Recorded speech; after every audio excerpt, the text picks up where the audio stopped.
আত্মার সংখ্যা বাড়ে না, তবু জনসংখ্যা বৃদ্ধি কেন পায়? চলুন বন্ধুরা, আজকে আমরা সেটা জেনে নেব।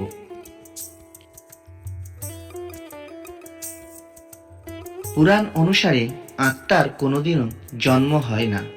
আত্মার কোনো মৃত্যু নেই। কোনো আত্মা থেকে কোনোদিনও নতুন আত্মার সৃষ্টি হতে পারে না। আত্মা অমর, অবিনশ্বর, দেহ নশ্বর। আত্মা শুধুমাত্র একটি শরীর ধারণ করতে পারে। তারপর পৃথিবীতে তার কার্যকালের মেয়াদ শেষ হলে সেই শরীর ত্যাগ করে। আবার যতক্ষণ না আত্মা তার কর্মফল ভোগ সম্পন্ন করে মোক্ষ লাভ করে, ততক্ষণ পর্যন্ত এটি পুনর্জন্ম গ্রহণ করতে থাকে। অর্থাৎ আত্মার সংখ্যা কোনোদিন বাড়ে না। আত্মা কেবল তার শরীর পরিবর্তন করে। তাই যদি হবে, তবে পৃথিবীর জনসংখ্যা কেন বেড়ে যাচ্ছে? বন্ধুরা, আত্মাকে অবিনশ্বর বলা হয়। আত্মারা তাদের কর্মচক্রে আটকা পড়ে এবং বারবার জন্ম নেয়, কিন্তু এর অর্থ এই নয় যে একটি নতুন আত্মার জন্ম হয়।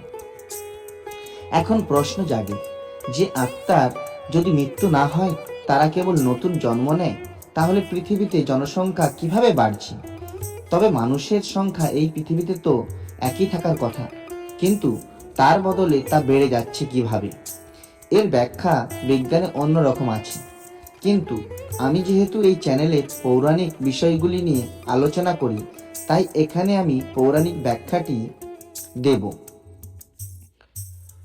তবে তার বৈজ্ঞানিক ব্যাখ্যার সাথেও কোনো না কোনোভাবে মিল আছে।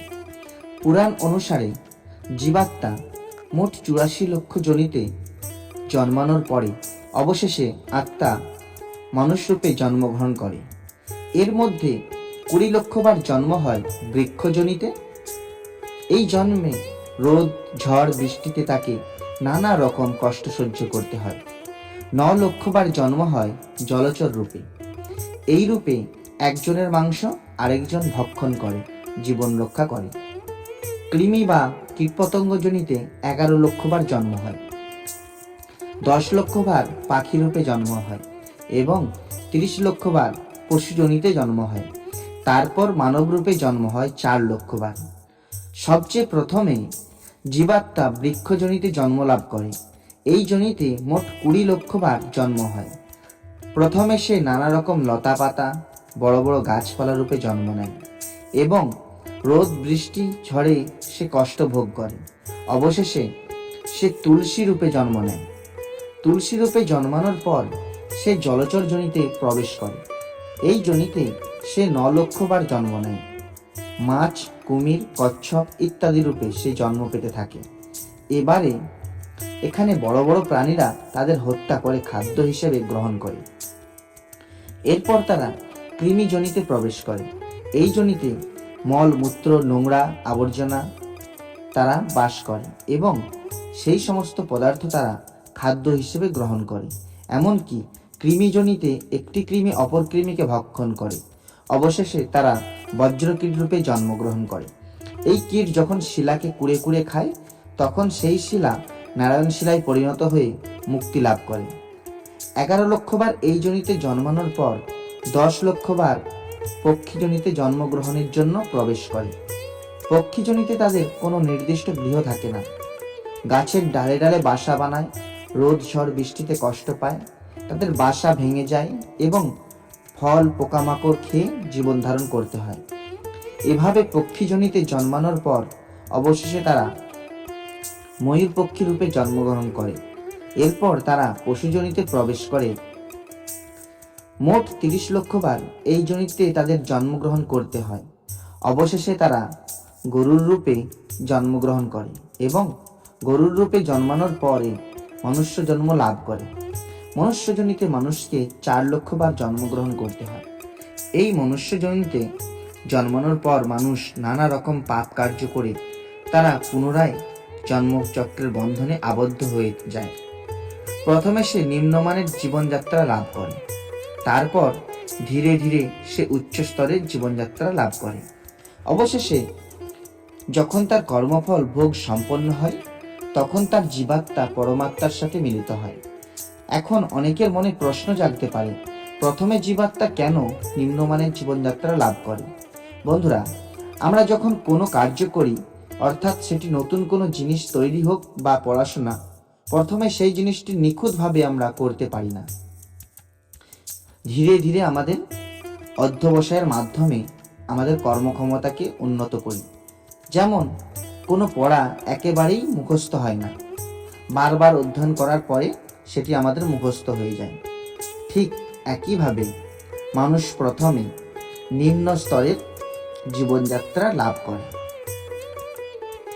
তারপর তার কর্ম অনুযায়ী সে উচ্চ স্তরের জীবনযাত্রা লাভ করে। এবার বলবো মানুষের সংখ্যা বেড়ে চলেছে কিভাবে। হিন্দু পুরাণ অনুসারে আমাদের 4টি যুগ আছে। এই 4টি যুগে হলো সত্যযুগ, ত্রেতাযুগ, দাপর যুগ ও কলিযুগ। প্রতিটি যুগকে ভগবান ব্রহ্মার একটি দিন বলে মনে করা হয়। প্রতিটি যুগের শেষে যখন ভগবান ব্রহ্মা ঘুমিয়ে পড়েন, তখন সেই যুগের পরিসমাপ্তি ঘটে। আবার যখন তিনি জেগে ওঠেন, তখন আবার সৃষ্টি শুরু হয়। যখন একটি যুগের সূত্রপাত হয়, তখন পৃথিবীতে প্রাণীর সংখ্যা খুব কম থাকে। তারপর ধীরে ধীরে তা বাড়তে থাকে। প্রতিটি জীবাত্মা ব্রহ্মলোকে বাস করে। তারপর নিজের কর্ম অনুযায়ী সেই পৃথিবীতে জন্ম লাভ করেন। প্রতিটি প্রাণীকেই এই 84 লক্ষ যোনিতে জন্ম নিতে হয়। একটি যোনিতে তার জন্মচক্র শেষ হলে পরবর্তী যোনিতে তার জন্মচক্র শুরু হয়। এইভাবে ধীরে ধীরে সে মনুষ্য জন্ম লাভ করে।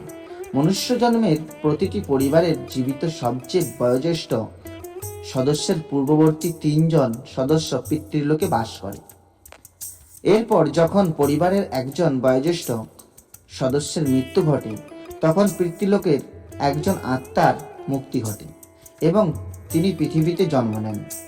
আমাদের পৃথিবীতে মোট কতজন মানুষ আছে তার হিসাব করা যায়, কিন্তু মোট কত প্রাণী ও উদ্ভিদ আছে সেগুলি সঠিক হিসাব নির্ণয় করা কারোর পক্ষে সম্ভব নয়।